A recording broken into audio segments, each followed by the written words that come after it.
Yamaha phasor version 2 BS4 fuel injection के बारे में जानने के लिए आप मेरी वीडियो ज़रूर देखें, क्योंकि इस वीडियो में मैं आपको इसकी कुछ खूबियां और इसकी कुछ कमियों के बारे में बताने वाला हूं। और उसके साथ मेरे हिसाब से इस बाइक में एक मिस्टेक है जो कि आपको ज़रूर जानना चाहिए। नमस्कार, आप देख रहे हैं बाइक पॉइंट मिंटू और राहुल के साथ। तो आइए देखते हैं। अगर आपने मेरा चैनल अभी तक सब्सक्राइब नहीं किया है तो कृपया सब्सक्राइब कर लें, जिससे बाइक से संबंधित लगभग बहुत सारी जानकारियाँ आपको मिलती रहें। तो ये है आपकी यामाहा फेजर वर्जन 2। आप इसका मॉडल देख लें। इस बाइक का ये बाइक देखने में अच्छी लगती है और ये स्पोर्ट्स बाइक है 150 सीसी में। और इस बाइक की कीमत लगभग 1,08,000 रुपये है। और यहाँ पर आपको फेजर वर्जन 2 लिखा हुआ मिल जाएगा। और इसमें 12 लीटर का पेट्रोल टैंक लगाया गया है। इसके अंदर 2 सीट हैं। आप इसके साइलेंसर के ऊपर जो कवर लगे हैं और इसके पीछे का मडगार्ड आप देखेंगे तो बाइक देखने में बहुत ही अच्छी लगती है। आप इसका मॉडल देख लें पीछे से भी। और इसके अंदर जो बैकलाइट लगाई गई है वो LED बैकलाइट नहीं है। इसके अंदर बल्ब लगे हुए हैं और इसके जो इंडिकेटर हैं वो फ्लेक्सिबल हैं और बहुत ही अच्छे हैं। और यहाँ पर आपको इसमें सीट खोलने के लिए लॉक मिल जाता है और एक ही सीट खुलेगी और दूसरी सीट इसकी जो खुलेगी वो आपको नट बोल्ट से खोलनी होगी। तो आपने इसका मॉडल देख लिया। इस बाइक का मॉडल देखने में अच्छा लगता है। और अब मैं आपको इसकी हेडलाइट दिखाता हूँ। यहाँ पर इसमें पायलट हेडलैम्प लगा हुआ है और ये आपकी लो बीम है और ये आपकी हाई बीम है। जब आप हाई बीम जलाएंगे तब दोनों एक साथ जलेंगी और नहीं तो आपकी एक ही जलेंगी। और ये पायलट हेडलैम्प जलेगा। मैं आपको इसको स्टार्ट करके दिखा देता हूँ। ये यहाँ से, और ये जब आप इसको हाई बीम करेंगे तब ये दोनों जलेंगी और नहीं तो ये एक ही जलेंगी। तो इससे जो है ये बाइक देखने में अच्छी लगती है और रात में जब आप इसकी दोनों हेडलाइट जलाएंगे तो वो देखने में अच्छी लगती है। तो अब आप इसको देख लें और अब मैं आपको इसका साउंड सुना देता हूँ बाइक का।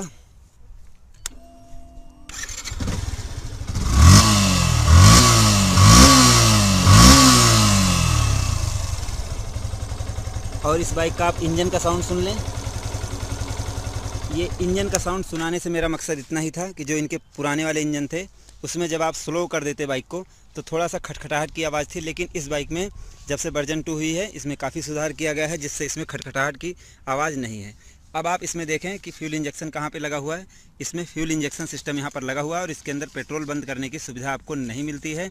जो भी बाइकें फ्यूल इंजेक्शन रहेंगी उसके अंदर आपको पेट्रोल बंद करने की और खोलने की कोई सुविधा नहीं मिलती है।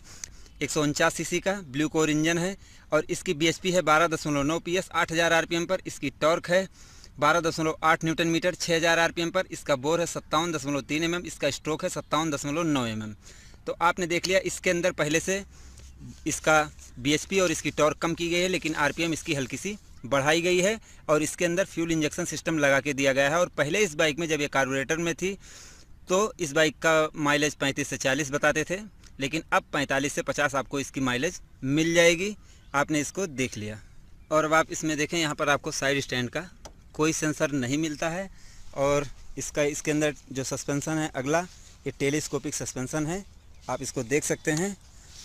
और इसके अंदर 267 mm का डिस्क ब्रेक लगाया गया है और इसका जो मीटर चलने का सिस्टम है यहीं से ये चलेगा।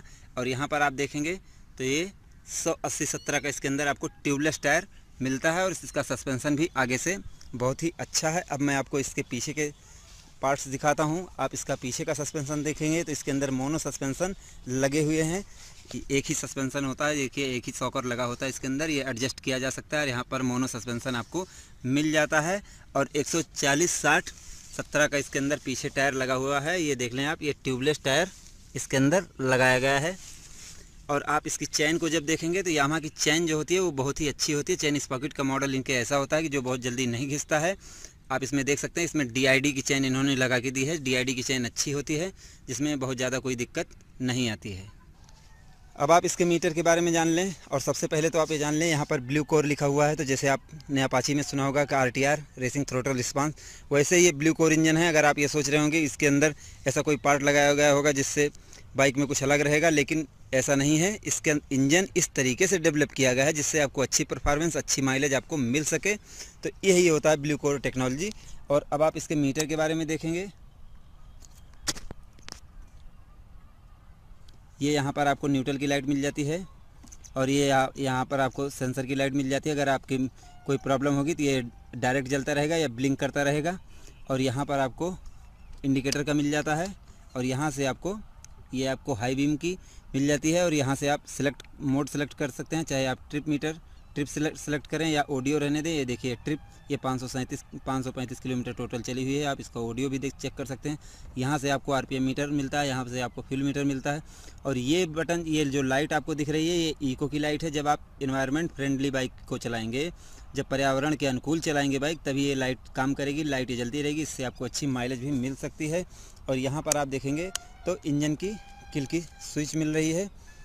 तो आपने देख लिया इस बाइक में खूबियाँ। अब खूबियों के बारे में टोटल में मैं आपको बता दूं तो ये बाइक स्पोर्ट्स बाइक है और आप इसको देखेंगे तो इसका लुक आपको अच्छा मिल जाएगा और इसके अंदर पिकअप भी आपको अच्छा मिल जाएगा। बाइक चलने में पहले से बहुत स्मूथ हो गई, क्योंकि जो इनकी पुरानी बाइकें थी, मैंने उनको मैं उनको भी चलाता था तो उनको मैंने देखा था, तो उसमें मुझे ये प्रॉब्लम लगती थी कि बाइक बहुत भारी सी चलती थी। मैंने बहुत सारी बाइकें देखी लेकिन वो भारी चलती थी, लेकिन जब से फ्यूल इंजेक्शन सिस्टम आया है तब से मुझे ये बाइक की चलाने में इसका कंफर्ट, इसकी हैंडलिंग, इसकी ब्रेकिंग, हाँ आगे की ब्रेक इसकी अच्छी है लेकिन पीछे की ब्रेक में मुझे थोड़ा सा प्रॉब्लम लगी। अब ये हो सकता है कि वो सर्विस जब होने जाए बाइक तो इसके ब्रेक शू में कोई प्रॉब्लम हो, जैसे पानी चले जाता है या कुछ प्रॉब्लम हो जाती है, तो ये हो सकता है। लेकिन बहुत ज़्यादा दिक्कत नहीं आई है इसके पीछे की ब्रेक में। ऐसा मैं ये नहीं कह रहा हूँ कि इसके अंदर कोई प्रॉब्लम है, लेकिन जो पीछे की ब्रेक जो थी वो हल्की सी कम लगी है, बस इतनी सी, लेकिन वो समस्या दूर हो सकती है। तो आप कह सकते हैं कि इस बाइक में आपको मॉडल, पिकअप, हर चीज़ मिल रही है। बस थोड़ा सा आपको BHP और टॉर्क ये थोड़ा सा कम मिल रही है, लेकिन यामाहा की बाइक है, चलने में आपको कहीं कोई दिक्कत नहीं आने वाली है। अब मैं आपको बताता हूँ, जो मैंने मिस्टेक वाली बात की थी वो आप देख लें कि इसके अंदर मिस्टेक मेरे हिसाब से मिस्टेक है। आपके हिसाब से क्या है ये मैं नहीं जानता हूँ।